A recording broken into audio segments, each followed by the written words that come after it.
वो अपना घर संभाले, हमारे बारे में नहीं सोचे। ना हमको कोई शीश महल से मतलब है, ना हमें कोई नहीं। हमें जनता की सेवा करनी है और जनता ने भी तय कर लिया है कि दिल्ली में इस बार भारतीय जनता पार्टी को, और उससे ज़्यादा मतलब नहीं है। हाँ, देश विरोधी गतिविधियां विपक्ष करता है तो फिर नाराज़गी तो स्वाभाविक है, वो कृत्य स्वीकार नहीं है।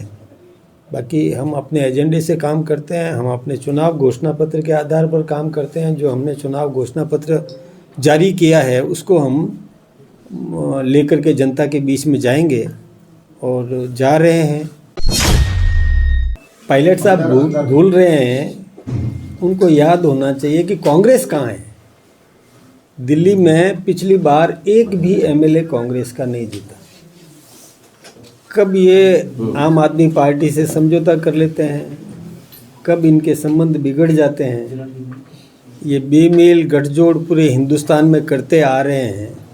पहले अपने नेतृत्व को समझना चाहिए पायलट साहब को कि उनका जो नेतृत्व है, उनके लीडरशिप जो है वो ढुलमुल है, कभी अपने जो निर्णय पर अडिग नहीं रहती, बदलती जाती है।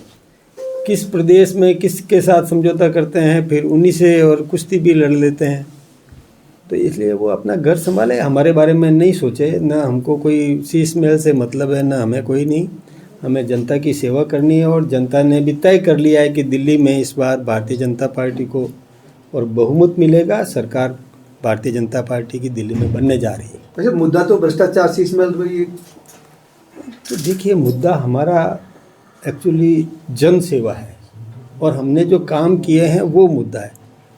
दुनिया में भारत की प्रतिष्ठा देश के प्रधानमंत्री नरेंद्र भाई मोदी जी ने बढ़ाई है और दिल्ली राष्ट्रीय राजधानी है, तो वहाँ पर भी समुचित विकास होना चाहिए। ये मुद्दा मुख्य रूप से रहेगा, विकास। जो हमने काम किए वही मुद्दा है।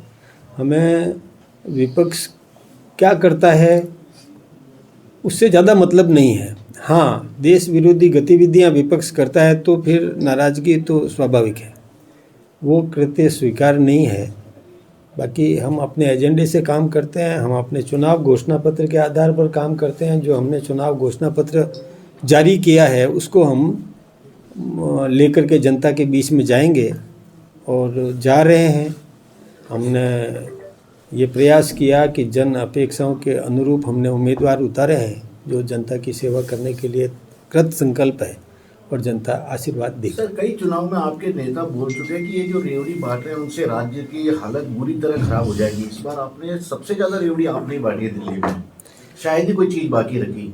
देखिए, मैं एक बात बताऊं, अब जो जनता के हित की बात होती है और जो पहले किसी ने जारी किया उससे छीनने में थोड़ा उस व्यक्ति को जिससे छीना जाता है उसको दर्द होना स्वाभाविक है।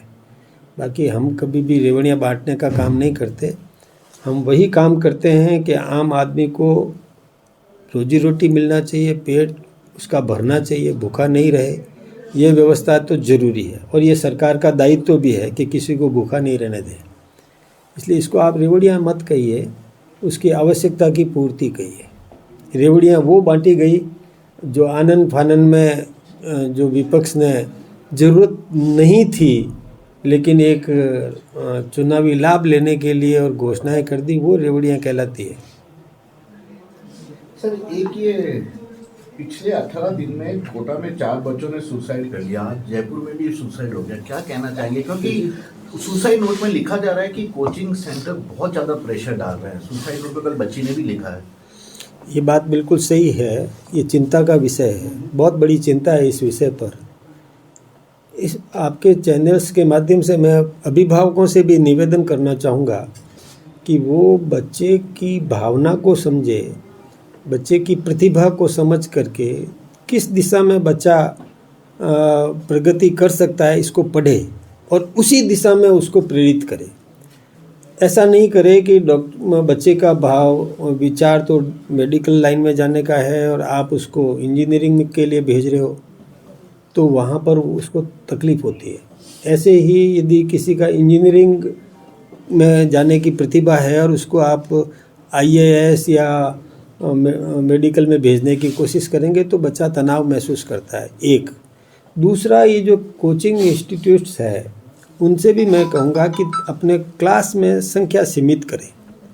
बहुत अधिक संख्या होती है और एक प्रोफेसर केवल लेक्चर दे के चला जाता है तो उस विद्यार्थी के मन में कई समाधान होते हैं, करना होता है, प्रश्न होते हैं, वो उसकी पूर्ति नहीं कर पाता क्योंकि समय उसको पूरा मिलता नहीं है और वो केवल लेक्चर दे करके और लेक्चरर चला जाता है और विद्यार्थी उसको ग्रेस्प नहीं कर पाता या उसको कोई समाधान करना होता है तो फिर वो कर नहीं पाता। तो एक तो ये कि संख्या भी सीमित रखे, दबाव बहुत कम रखे, अनर्गल प्रेशर इतना कर दे कि बच्चा एक बार दिमाग शून्य हो जाता है, सोचता है मैं करूं क्या।